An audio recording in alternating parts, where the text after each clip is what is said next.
মহাশিৱৰাত্ৰিৰ দিনা পুৱাৰে পৰা শিৱ মন্দিৰসমূহত দেখা গ'ল যথেষ্ট ভক্তৰ সমাগম। নলবাৰীৰ ইতিহাস প্ৰসিদ্ধ চামতাৰ কুলবিল ঘাট ৰাজহুৱা শিৱালয়তো পুৱাৰে পৰা ভক্ত দৰ্শনাৰ্থীৰে মুখৰিত হৈ পৰে। উক্ত শিৱালয়ত ৫দিনীয়া বৰ্ণাঢ্য কাৰ্যসূচীৰে আৰম্ভ হোৱা শিৱৰাত্ৰি সভা মহোৎসৱৰ আজি চতুৰ্থ দিনা ভক্তসকলে হাতে হাতে ধূপ চাকি নৈবেদ্য আগবঢ়াই বাবা ভোলানাথৰ ওচৰত আশীষ বিচাৰি ভিৰ কৰা দেখিবলৈ পোৱা যায়। ৫দিনীয়াকৈ আৰম্ভ হোৱা শিৱৰাত্ৰি সভা মহোৎসৱৰ প্ৰতিদিনে নাম প্ৰসংগ, ওজাপালি পৰিৱেশন, নাগাৰা নাম প্ৰদৰ্শন, ঢুলীয়া প্ৰদৰ্শন, আয়তীৰ নাম, সাংস্কৃতিক অনুষ্ঠান, যাত্ৰা পাৰ্টিৰা নাট প্ৰদৰ্শন আদি বিভিন্ন কাৰ্যসূচী অনুষ্ঠিত হয়। এয়া এই ঐতিহ্যমণ্ডিত কুলবিল ঘাট ৰাজহুৱা শিৱালয়ৰ ৯৫ সংখ্যক শিৱৰাত্ৰি মহোৎসৱৰ ইয়াত আজি চতুৰ্থ দিন আৰু আজিয়ে শিৱ মহাচতুৰ্দশী ব্ৰত। এই ব্ৰতৰ দিনা এই অনুষ্ঠানলৈ অসমৰ বিভিন্ন ঠাইৰ পৰা ইয়াত শিৱভক্ত ৰাইজসকল ইয়ালৈ আহে আৰু এই মহাপ্ৰভু শিৱৰ আশীৰ্বাদ গ্ৰহণ কৰে। যোৱা ৩ দিনৰ পৰা ইয়াত বিভিন্ন কাৰ্যসূচীৰে শিৱৰাত্ৰি সভা মহোৎসৱৰ বিভিন্ন কাৰ্যসূচী চলিত হৈ আছে।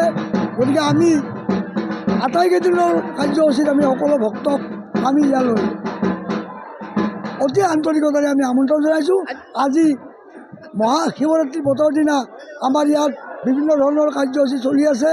ইতিমধ্যে আমাৰ ইয়াত ভাগৱত পাঠৰ এটা অনুষ্ঠান, তাৰে পিছত বৰ্তমানো ইয়াত সভাতলীত নাগৰা নামৰ দ্বাৰা নাগৰা নাম চলি আছে আৰু লগে লগে আমাৰ আন এখন সভাগৃহত বিভিন্ন ধৰণে আমাৰ ইয়াত ৰাজহুৱা ভোগ মানুহে গ্ৰহণ কৰি আছে শিৱভক্ত ৰাইজে।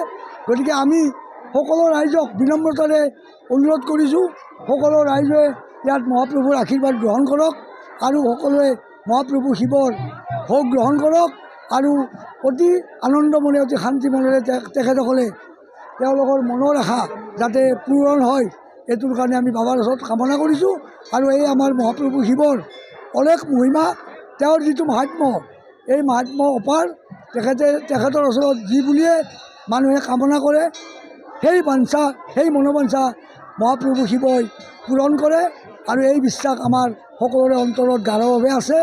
আৰু এইবাৰ আমাৰ ৯৫তম শিৱৰাত্ৰি সভা মহোৎসৱ আৰু এইবাৰো ইয়াত লক্ষ লক্ষ ভক্ত ইয়াত ৰাতিপুৱাৰ ৫ বজাৰ পৰা ইয়াত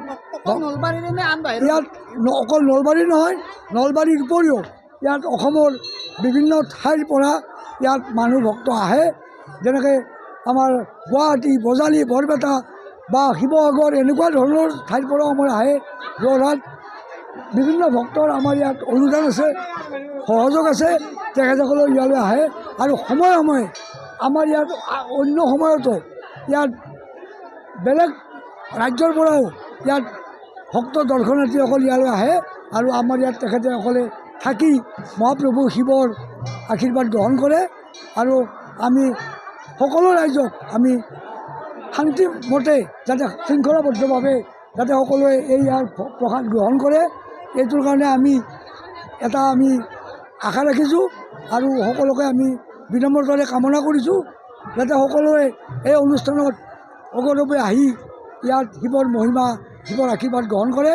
এইয়ে আমাৰ শিৱালয় পৰিচালনা সমিতিৰ কামনা আৰু এই চাগতে আমি গোটেই বিশ্বৰ সৰ্বাংগীন মংগল আৰু সকলো ভক্তৰ সৰ্বাংগীন মংগল আমি কামনা কৰিছোঁ। ধন্যবাদ।